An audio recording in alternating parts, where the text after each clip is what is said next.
Selamat datang di channel saya. Hari ini saya akan membahas 5 sholat tarawih unik di Indonesia. Tapi, jangan lupa sebelum itu silakan subscribe, like, dan share video ini. Semoga video ini bisa menambah wawasan kalian semua. Oke, langsung saja ke yang pertama. Tarawih dini hari di Yogyakarta.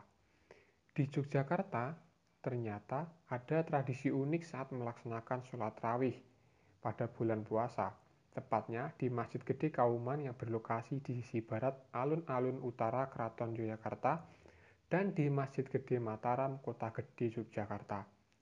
Dalam melaksanakan sholat tarawih, ternyata terdapat dua sesi. Yang pertama setelah sholat isya dan sesi kedua dilakukan pada jam 2 dini hari. Hal unik ini terjadi karena beberapa alasan. Menurut takmir Masjid Gede Kauman, hal ini dilakukan untuk mengakomodir jamaah yang tidak bisa mengikuti salat tarawih setelah isya.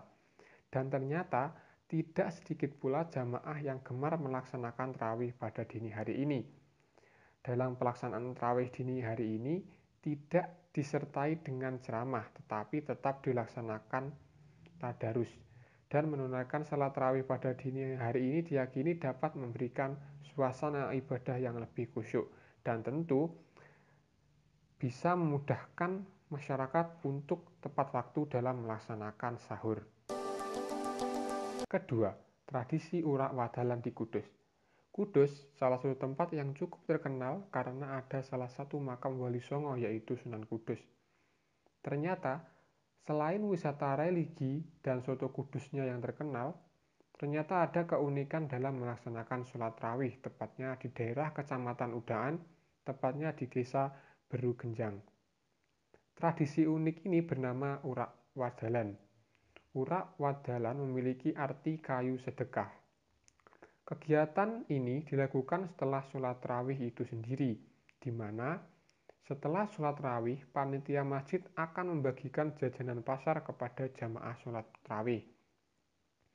Dan ternyata jajanan itu sendiri juga berasal dari masyarakat itu sendiri.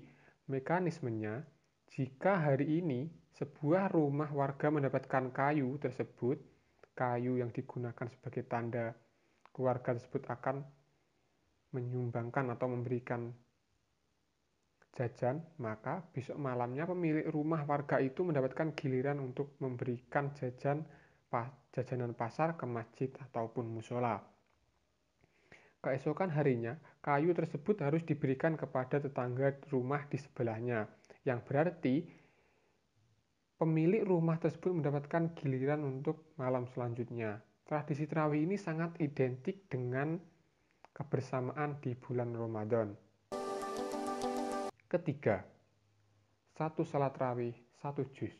Salat tarawih dengan surat-surat pendek tentu sudah biasa dan sering ditemui.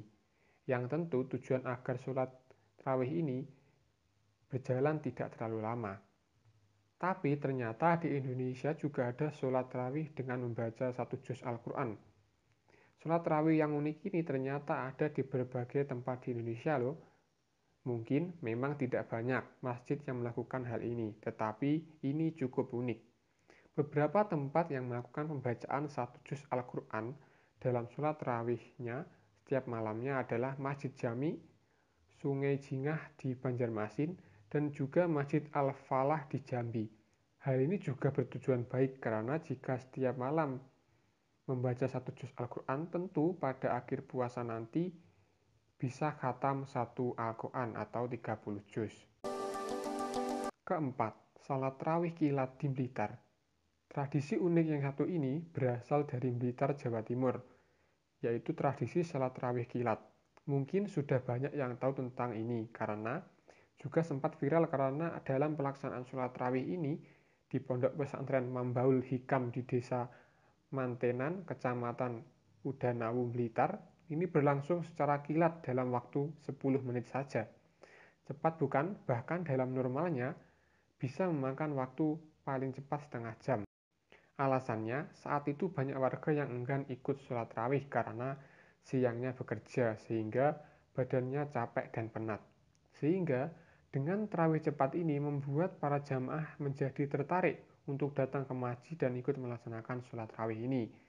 Tapi karena waktu sholat tarawih yang sangat cepat ini banyak mengundang polemik.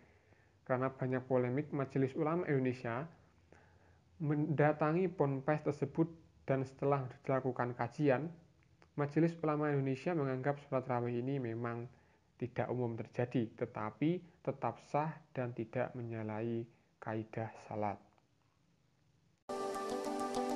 Kelima dan yang terakhir adalah tradisi tarawih 8 jam di Magetan. Setelah tadi membahas sholat tarawih tercepat, sekarang ada sholat tarawih yang berjalan cukup lama atau bisa dibilang sangat lama, yaitu 8 jam. Cukup lama bukan, bisa sampai sahur sekalian setelah sholat tarawih.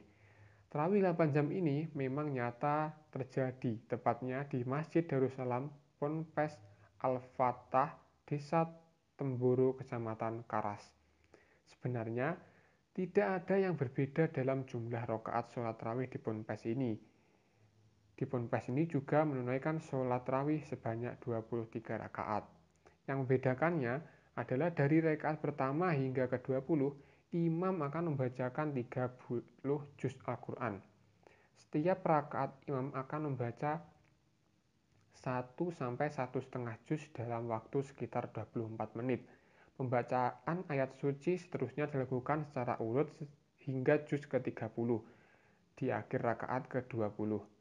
Tak hanya itu, karena pembacaan surat yang cukup panjang, imam sholat tarawih ini berjumlah 6 orang yang bergantian dalam memimpin sholat tarawih ini.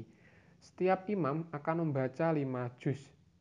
Sholat tarawih ini dilaksanakan sehabis sholat isya sekitar pukul 7 waktu Indonesia Barat atau 7 malam waktu Indonesia Barat dan selesai keesokan harinya sekitar pukul 3 waktu Indonesia Barat atau tepat pada saat sahur.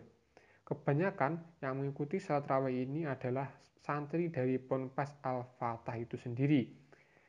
Sebenarnya salat tarawih ini terbuka untuk umum, tapi karena durasinya yang sangat lama, jarang masyarakat umum yang ikut serta. Itu beberapa hal unik saat melakukan sholat tarawih. Di tempat kalian ada yang unik atau gak sih? Tulis di kolom komentar ya. Terima kasih telah menonton.